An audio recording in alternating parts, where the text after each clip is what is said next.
বাসায় থাকলে আসলে পড়াশোনা হয় না। পড়াশোনার জন্য পরিবেশ দরকার। আমি যে সেক্টর চাকরি করতে চান ওই সেক্টর অনুযায়ী আমি ওই জায়গায় থাকতে হবে।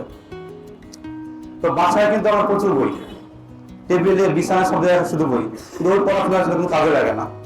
নির্দিষ্ট সিলেবাস অনুযায়ী নির্দিষ্ট পড়াশোনা করতে হবে। আসসালামু আলাইকুম, আমি মোহাম্মদ সোহানুল ইসলাম। আমার বাসা পঞ্চগড়। আমার একটা প্রথম ভাইবা ছিল, আমি বাংলাদেশ ভূতাত্ত্বিক জরিপ অধিদপ্তর ওখানে অফিস সহকারী কাম কম্পিউটার মুদ্রাক্ষরিক পদে সুপারিশ প্রাপ্ত হয়েছে। এটা যখন আমি ঢাকা আসি, আসার 1 মাস 15 দিনে এই পরীক্ষা আমি টিকছিলাম। এরপর আরেকটা পরীক্ষা টিকছিলাম বাংলাদেশ বিমান ও পর্যটন মন্ত্রণালয়ে, সেখানে প্রথম প্র্যাকটিক্যাল ফেল করেছিলাম। ফেল করার পর এটা দ্বিতীয়বার হয়েছিল পরীক্ষা। তো যে পরিমাণ টাইপ করছি, সারাদিন টাইপ বের করেছিলাম। দুই টাইপ ফেল করার পর এটার প্রতি এত আগ্রহ আসছিল যেটা পাস করতেই হবে। তো সারাদিন যদি 2 ঘন্টা পড়তাম আর আধা ঘন্টা 1 ঘন্টা টাইপ করতাম, এবার পুরো 15 থেকে 20 দিন টাইপ করছি। টাইপ করতে আমার টাইপ উঠে গেছিল। তো টাইপটা কিন্তু খুবই ইম্পর্টেন্ট। এই চাকরির জন্য আমরা যাই করে না কেন, টাইপ কিন্তু খুবই ইম্পর্টেন্ট। পড়াশোনা কিন্তু পাশাপাশি টাইপটা যেমন করতে হবে, পড়াশোনা কিন্তু করতে হবে। পড়াশোনা বাদ দেওয়া যাবে না। এই সেক্টর যে পড়াশোনাগুলো আছে সবাই কিন্তু পারি, দেখে কিন্তু অনেক সহজ মনে হয়, পারবো।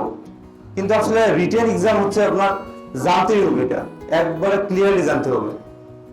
হয়তো 60% আমরা জানলাম, দেখুন 70% আমরা জানি, 30% জানি না।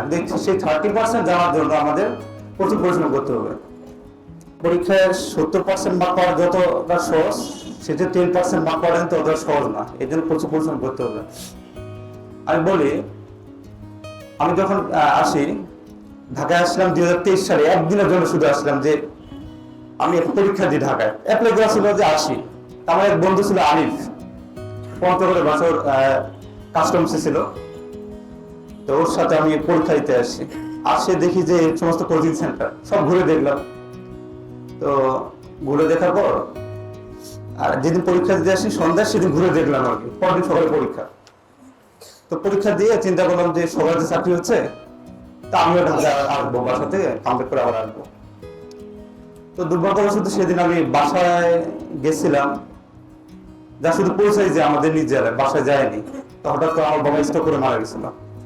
পরে আমি কিন্তু আসতেছিলাম যে ঢাকা খুব শীঘ্রই আসবো, প্রায় 1 বছর আর ঢাকায় আসা হয়নি। পরে আমি কোনোদিন কিন্তু টিউশনিও করাইনি, আমার সাবজেক্ট ছিল ইংলিশ, কোনোদিন টিউশনিও করাইনি। তো বাবা মারা যাবো, আমি টিউশনি দিয়ে একটু মনোযোগ দিয়েছিলাম। দীর্ঘ 1 বছর আমি টিউশনি করেছিলাম। এরপরে দেখতে স্যার বাসায় ভালো লাগে না। বাসায় থাকলে আসলে পড়াশোনা হয় না। পড়াশোনার জন্য পরিবেশ দরকার। আমি যে সেক্টর চাকরি করতে চান ওই সেক্টর অনুযায়ী আমি ওই জায়গায় থাকতে হবে। তো বাসায় কিন্তু আমার প্রচুর বই, টেবিলে বিছানা সব জায়গায় শুধু বই, কিন্তু ওই পড়াশোনা আসলে কোনো কাজে লাগে না। নির্দিষ্ট সিলেবাস অনুযায়ী নির্দিষ্ট পড়াশোনা করতে হবে। এই চাকরির জন্য আমি মনে করি 4টা বইয়ের উপর বেশি বই রাখাটা আসলে ক্ষতিকর।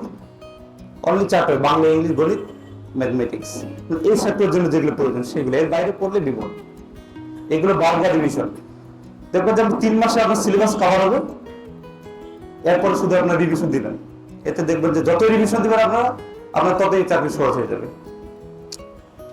আর এই কোচিং সেন্টার ব্যাপারে আমি আসলে কোনো কোচিং সেন্টারে যাইনি। সর্বপ্রথম আমি এই কোচিং সেন্টারে আসি।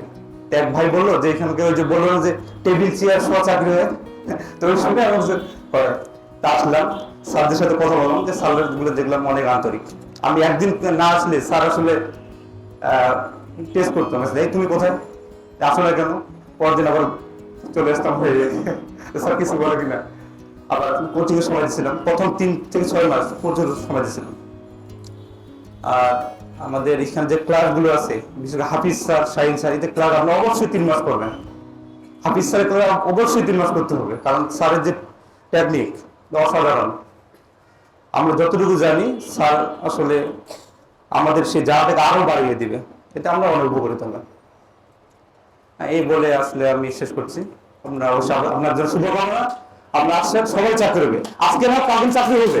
এখানে যারা সবাই চাকরি হবে, অর্থাৎ যারা সিনিয়র ওরা চাকরি হয়, তবে আপনারা সিনিয়র হয়ে গেছেন, চাকরি ইনশাল্লাহ একদিন হবে। দোয়া রইল সবার জন্য, শুভকামনা।